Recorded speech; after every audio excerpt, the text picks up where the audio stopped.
네, 서울 강서갑 강선우입니다. 정동영 장관님, 조금 전에 그 북미 대화 관련해서 말씀을 하시면서 가능성보다 필요성이 있다.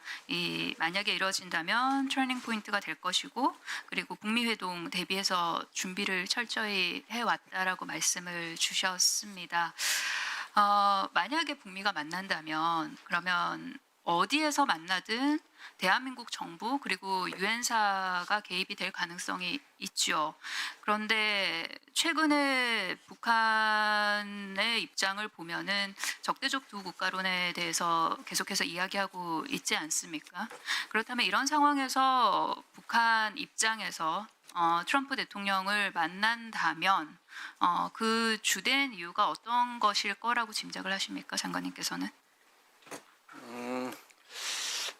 모든 게 국익 아니겠습니까? 그러니까 북 입장에서도 역지사지 해보면 트럼프 대통령과의 회동을 통해서 확보할 수 있는 국익의 첫 번째는 지금 계속 강조해온 이른바 핵 보유국으로 인정해달라 하는 그 요구가 전면에 나와 있고요. 두 번째는 안보 우려와 관련해서 북미 관계의 정상화, 싱가포르 합의에서 명문화되어 있습니다만 첫 번째 항목이죠.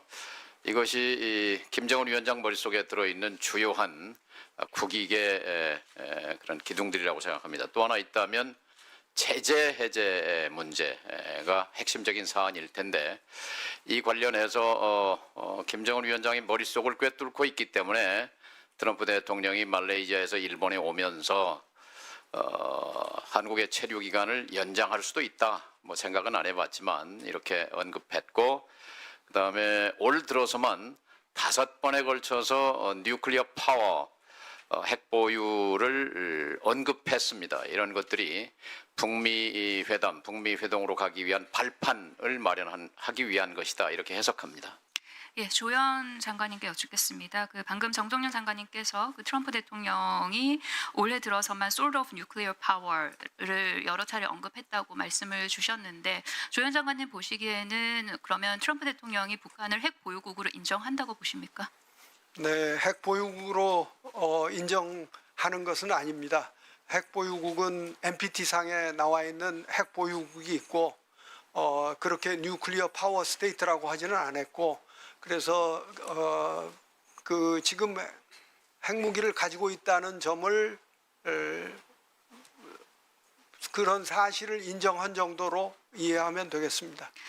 트럼프 대통령이 Sort of Nuclear Power 얘기하면서 북한 제재 문제도 해결할 수 있다는 그런 긍정적인 메시지도 던졌는데, 그럼 조현 장관님 보시기에는 이 APEC 앞두고 북미가 만날 것에 대비한 어떤 트럼프 대통령의 이 두 가지 언급이 유인이 될 수 있다고 보십니까?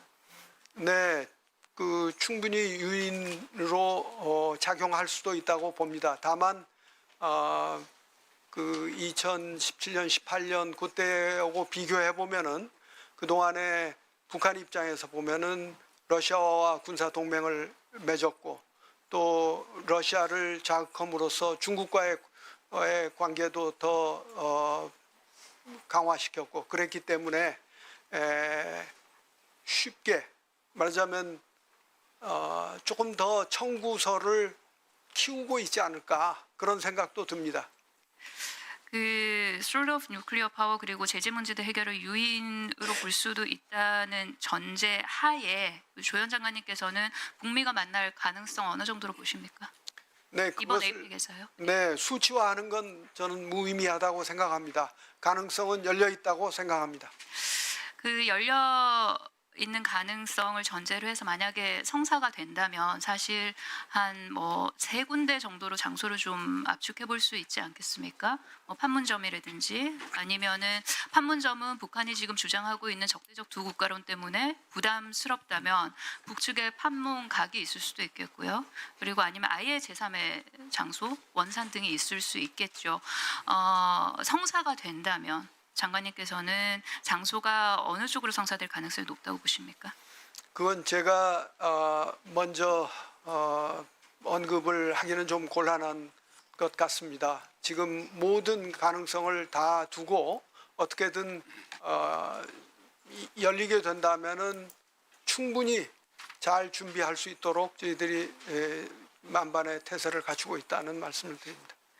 미중 정상회담에 대한 관심도 굉장히 국민들의 관심이 높은데요. 관련해서 직접적으로 좀 말씀하시기는 곤란한 입장이다라고 말씀을 주셨는데 앞서서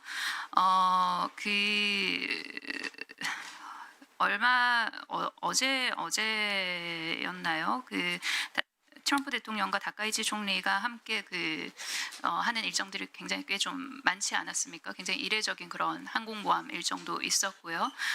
관련해서 미중 회담을 앞두고 있는 이 시점에서 장관님께서는 그렇다면은 그 트럼프 대통령과 다카이치 총리가 함께하는 그 일정들이 우리 대한민국의 안보라든지 아니면 대한민국과 중국의 관계에 있어서 우리 대한민국 정부가 읽어야 하는 그런 행간이 어떤 것들이 있다고 보셨습니까?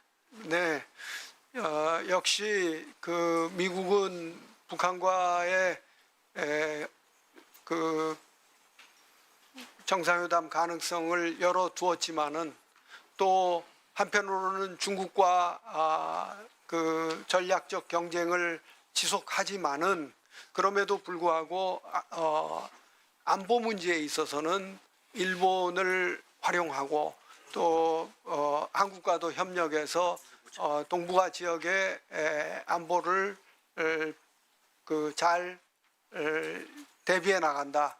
그런 것으로 읽힙니다. 우리 대한민국 정부가 대한민국 외교부가 특히나 좀 더 적극적으로 읽어야 할 대중관계에 있어서 읽어야 할 메시지는 어떤 거였습니까?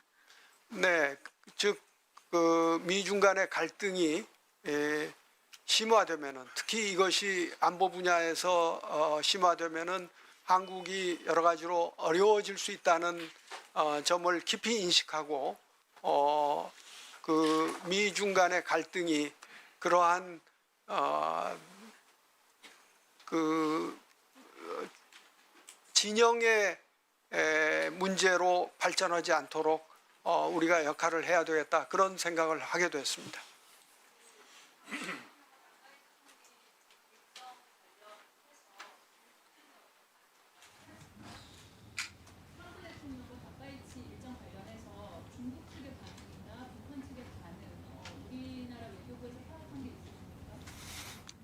그 전에 중국 측이 한 얘기까지는 제가 다 파악을 했습니다. 그런데 어제 있었던 것에 대해서는 제가 비행기 타고 오는 바람에 아직 보고를 받지 못했습니다.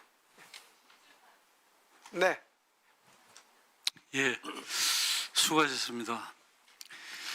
예, 제가 참고로 말씀드리겠습니다.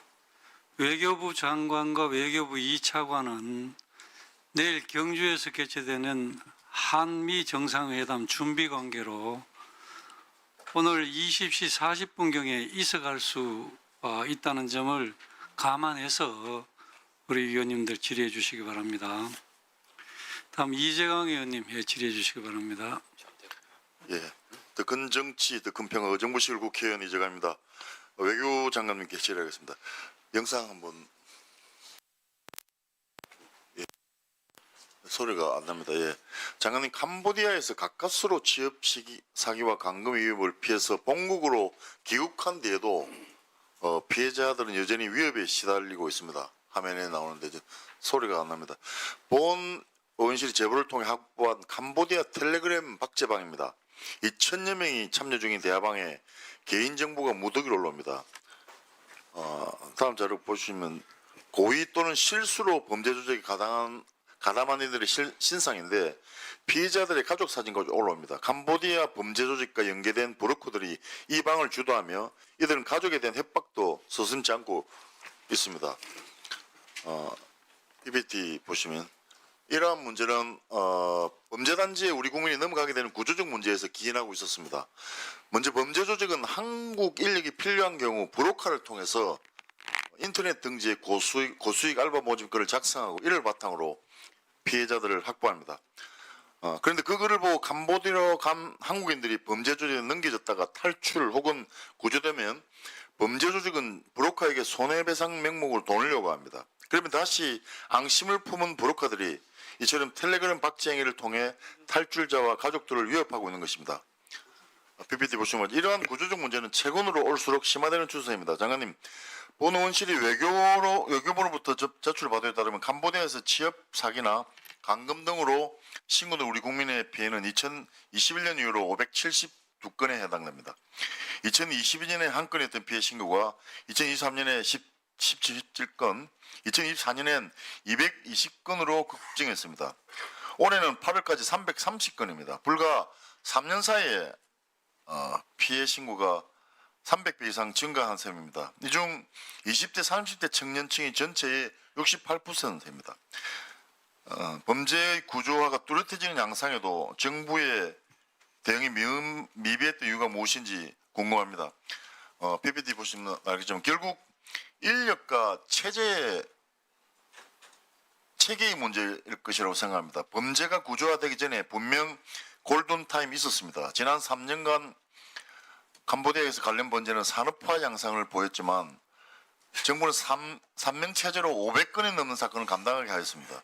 그러면서도 윤석열 정부는 전문성과 자질이 논란이 되었던 박정욱 대사를 임명하고 ODA는 지속적으로 늘려가면서 다음 PPT 나와있죠. 경찰 주재관 증언은 묵살했습니다. 김건희 개인 홍보는 덤입니다. 이건 사실상 구조적인 방임입니다.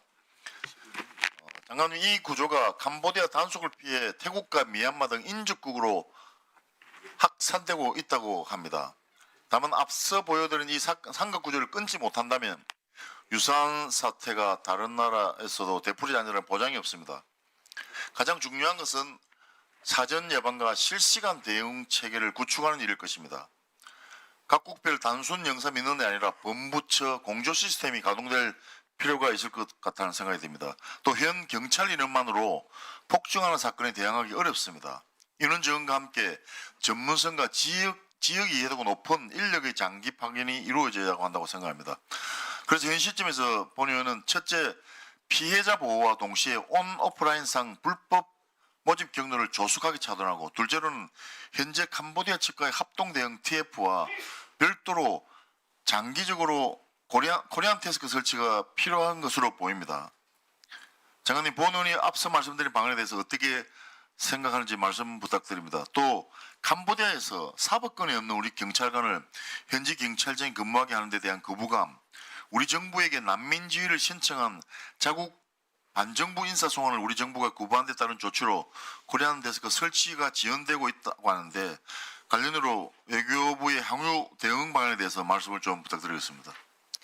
네, 매우 어려운 문제를 조목조목 짚어주셨습니다. 그런데 맨 마지막에 말씀하신 2명, 우리가 지금 한국에 있는 이 캄보디아인 2명에 관해서는 원칙의 문제이기 때문에 우리 이것을 협상의 대상으로 삼거나 그럴 수는 없습니다. 이 점은 캄보디아 측에 분명히 전달을 했고, 이건 다 양승한 상황입니다.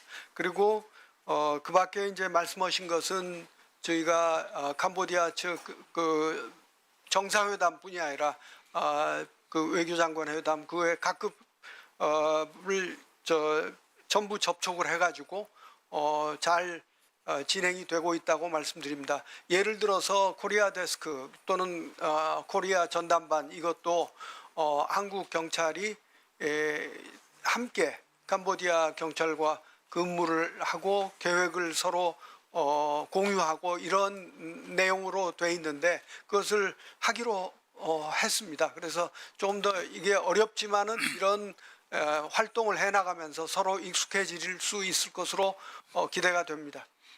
그리고 장관, 이번 사태로 캄보디아가 범죄 소굴이라는 인식이 고착화가 되고 현지에서 생업과 사업 등을 이어가는 교시는 교민들도 피해를 호소하고 있습니다.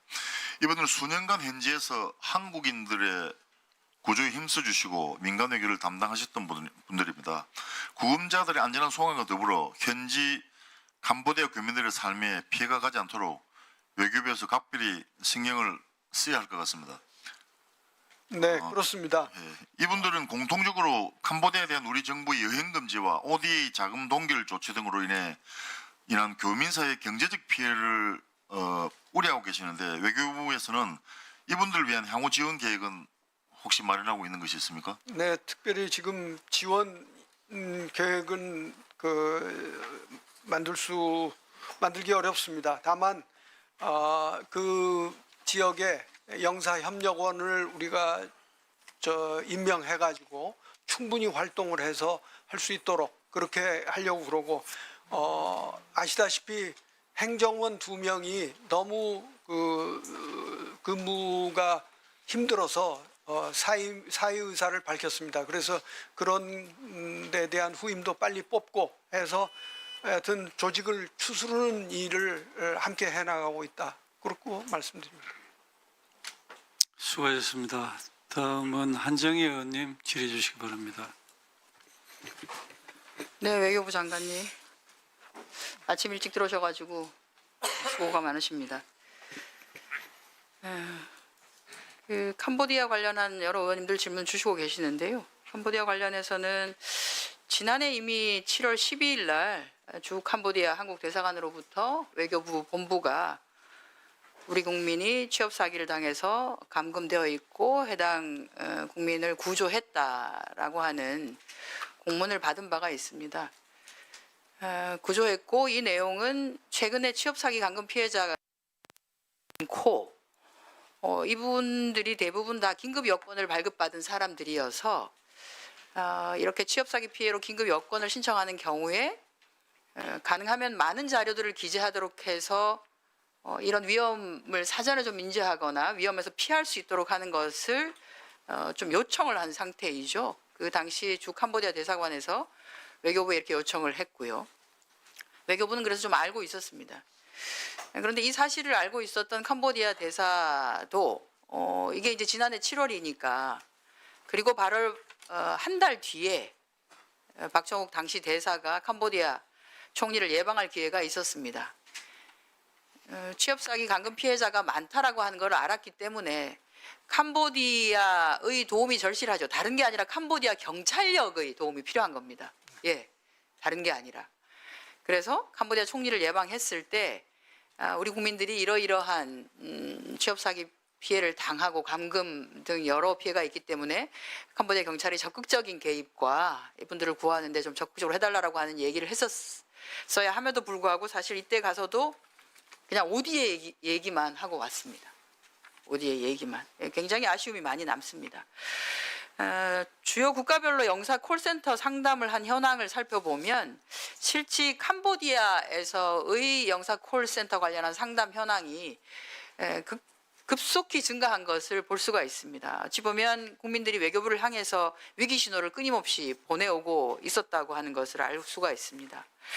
또 메콩강 유역 5개국의 신속 해외 송금 지원 내역을 보면 아시겠지만 신속 해외 송금 서비스가 되게 어쩐 예기치 못한 사고로 궁핍한 상황에 처했기 때문에 국내 연고자가 긴급 경비를 그 외교부를 통해서 송금하도록 하는 내용인데 이 사태의 운영 실적을 봐도 캄보디아가 굉장히 문제가 있다. 2023년 대비 2024년 보면 건수, 금액 급속도로 증가한 것을 알 수가 있습니다. 그러니까 징후는 여러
예, 감사합니다. 예, 감사합니다. 자,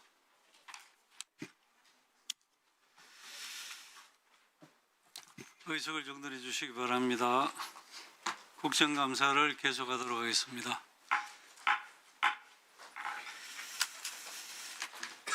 오전에 안내 말씀드린 대로 참고인에 대한 신문을 실시하도록 하겠습니다. 그 전에 정인 이석과 관련해서 잠시 안내 말씀드리겠습니다.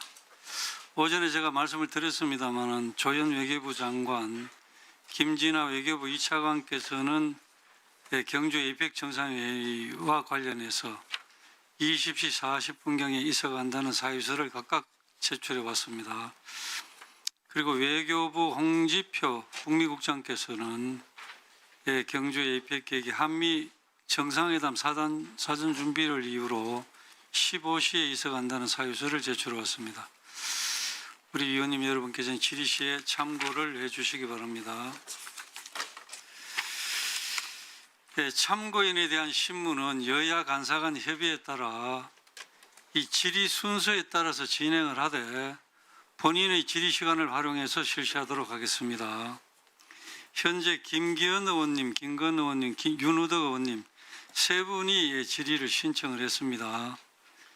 이때 참고인에 대한 질의를 할 때 본인의 질의 순서 시간에 2분을 더 드리도록 그렇게 의논이 됐습니다. 오늘 국정감사에 출석한 참고인으로는 이영환 전환기 정의워킹그룹 대표께서 국정감사에 출석하셨습니다. 바쁘실 텐데 참석해 주셔서 감사합니다. 백원진 전 주 캄보디아 대사관 경찰 영사는 에이펙 국가행사 관련 경찰 비상업무를 이유로 불출석 사유서를 제출했습니다.